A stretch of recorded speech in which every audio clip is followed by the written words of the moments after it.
The concept of sunk costs is rarely translated into French. Sometimes people talk about irrecoverable costs, which isn't very clear. Yet, it's a central concept for decision makers. Sunk costs are expenses that should not be taken into account when making a decision because they have already been incurred and will exist no matter what decision is made. To make a decision, the manager will calculate its economic impact. They will try to assess what this decision brings in, that is, they will calculate its marginal result. This marginal result corresponds to the change in outcome generated by the decision. If it is positive, the decision increases the result, the company's result, so the decision is profitable. Otherwise, it causes the company to lose money. To calculate this marginal result, only the revenues and expenses that are affected by the decision are taken into account.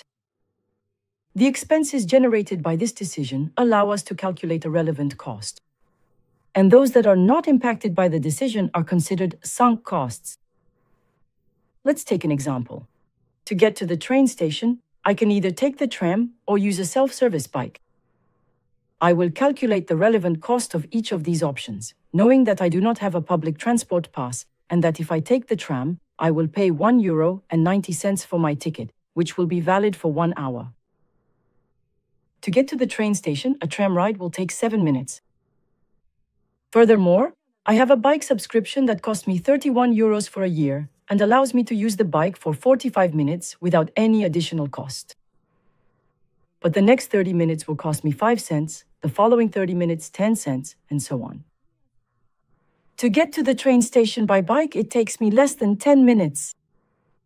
So, I'm going to calculate the relevant cost of each of these two options.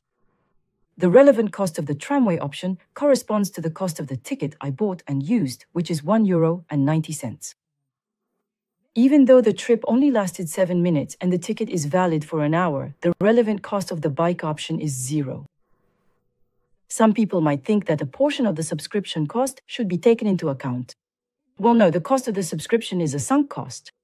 It has already been committed and paid for. Whether I take a bike or not to go to, the station has no impact on the cost of this subscription. So I shouldn't include it. In the end, the bike option is the cheapest. It doesn't cost anything more than what I've already spent.